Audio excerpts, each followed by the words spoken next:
بھیرہ میں واپڈا حکام کی مبینہ غفلت، لکڑی کے سہارے کھڑا خطرناک پل عوام کے لیے وبال جان بن گیا۔ اہل علاقہ کا اعلیٰ حکام سے نوٹس کا مطالبہ۔ مزید تفصیلات نمائندہ 7 نیوز نوید جاوید کی رپورٹ میں۔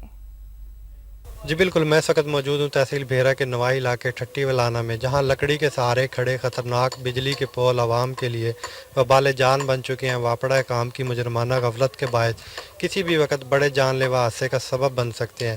اہل علاقہ سراپا احتجاج ہے۔ متعدد بار درخواست دینے پر بھی واپڈا حکام نے ابھی تک کوئی ایکشن نہیں لیا ہے۔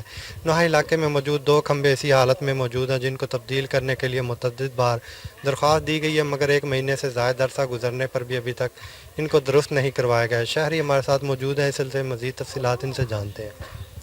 جی بالکل، یہ بجلی کا پول گرنے والا ہے اور حادثے کسی وقت بھی حادثے کا سبب بن سکتا ہے۔ متعدد بار واپڈا کو درخواستیں دی گئی ہیں لیکن ابھی تک کوئی عمل درآمد نہیں ہوا۔ ہم ندیم افضل چاند اور حسن انعام پراچے سے درخواست کرتے ہیں کہ اس پول کو جلد سے جلد ٹھیک کروایا جائے، اور اسی علاقے میں اسی گاؤں میں ایک پول اور ہے جو گرنے والا ہے، اس لیے جلد سے جلد ٹھیک کروایا جائے۔ انہوں نے اعلیٰ حکام سے مطالبہ کیا ہے کہ بجلی کے خطرناک پول جو کہ کسی بھی وقت بڑے جان لیوا حادثے کا سبب بن سکتے ہیں کو فوری طور پر تبدیل کرا کر لوگوں کی جانوں